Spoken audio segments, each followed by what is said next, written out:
Hello বন্ধুরা, আপনাদের সবাইকে স্বাগত জানাই আজকের ভিডিওতে। আজকের টপিকটি খুবই গুরুত্বপূর্ণ। লিঙ্গ বা পুরুষাঙ্গ শক্ত করার ঘরোয়া উপায়। অনেকেই এই সমস্যা নিয়ে চিন্তিত থাকেন, তাই না? মনে রাখবেন, এই সমস্যাকে ডাক্তারি ভাষায় বলা হয় ইরেকটাইল ডিসফাংশন। আমরা আজকে এখানে কিছু ঘরোয়া টিপস নিয়ে আলোচনা করব, যা আপনার সামগ্রিক স্বাস্থ্য উন্নত করবে এবং পরোক্ষভাবে আপনার লিঙ্গ উত্থানজনিত সমস্যা কমাতে সাহায্য করবে। তবে প্রথমেই আমি বলে রাখি, যদি আপনার কোনো গুরুতর সমস্যা বা দীর্ঘস্থায়ী এই সমস্যা হয়ে থাকে, সেক্ষেত্রে আপনি একজন বিশেষজ্ঞ ডাক্তারবাবুর অবশ্যই পরামর্শ নিন। ঘরোয়া উপায়গুলো শুধুমাত্র সহায়ক হতে পারে, এটি চিকিৎসা নয়।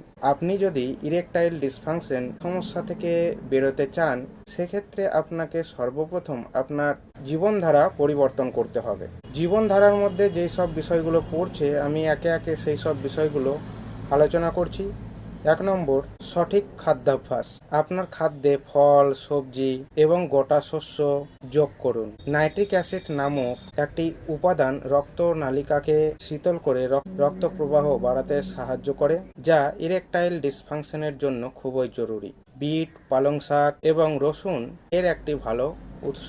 2 নম্বর, নিয়মিত ব্যায়াম ও কিগেল এক্সারসাইজ। প্রতিদিন কমপক্ষে 30 মিনিট শরীরচর্চা করুন। বিশেষ করে কিগেল এক্সারসাইজ পেলভিক ফ্লোরের পেশিগুলোকে মজবুত করে, যা আমাদের পুরুষাঙ্গে বা লিঙ্গে রক্ত প্রবাহ ধরে রাখতে সাহায্য করে। 3 নম্বর হচ্ছে ধূমপান ও মদ্যপান পরিহার করুন। ধূমপান ও অতিরিক্ত মদ্যপান রক্তনালিকাকে ক্ষতি করে, যা ইরেকটাইল ডিসফাংশনের একটি অন্যতম প্রধান কারণ। স্ট্রেস বা চাপকেও নিয়ন্ত্রণে রাখার চেষ্টা করুন। যোগা বা মেডিটেশন আপনার স্ট্রেসকে কমাতে সাহায্য করবে। 4 নম্বর, কালোজিরে ও মধু। কিছু গবেষণায় দেখা গেছে, কালোজিরা ও মধু মিশ্রিত করে খেলে টেস্টোস্টেরনের মাত্রা এবং সামগ্রিক শক্তির বৃদ্ধি ঘটে। তবে এর বৈজ্ঞানিক প্রমাণ খুবই সীমিত। প্রতিদিন সকালে অল্প পরিমাণে খেতে পারেন। 5 নম্বর, আদা ও রসুন। আদা আমাদের রক্ত সঞ্চালন বৃদ্ধি করতে সাহায্য করে। সকালে খালি পেটে 1 কাওয়া রসুন খাওয়া বা আদা মেশানো চা পান করাও আপনার জন্য উপকারী হতে পারে। 6 নম্বর, পান পাতা ও কলা।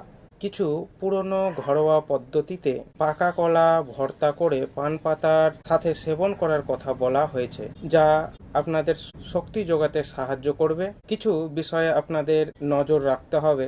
এই বিষয়ে আমি বলবো, যদি আপনার সমস্যা দীর্ঘস্থায়ী হয়, ঘন ঘন হয় বা আপনার জীবনকে প্রভাবিত করতে শুরু করে, সেক্ষেত্রে আপনি একজন ইউরোলজিস্ট বা সেক্সোলজিস্ট এর সাথে পরামর্শ করতে পারেন। অথবা যদি আপনি আমার সাথে পরামর্শ করতে চান, সেক্ষেত্রে ডিসক্রিপশনে আমার মোবাইল নম্বর দেওয়া থাকবে, আপনারা চাইলে আমার সাথেও যোগাযোগ করতে পারেন।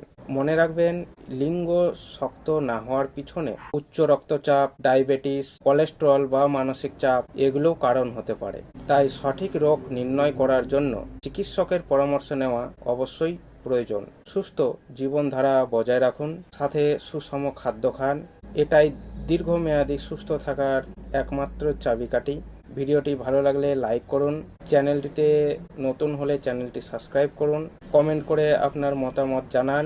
ভালো থাকুন, সুস্থ থাকুন। দেখা হবে আবার পরের ভিডিওতে। ধন্যবাদ।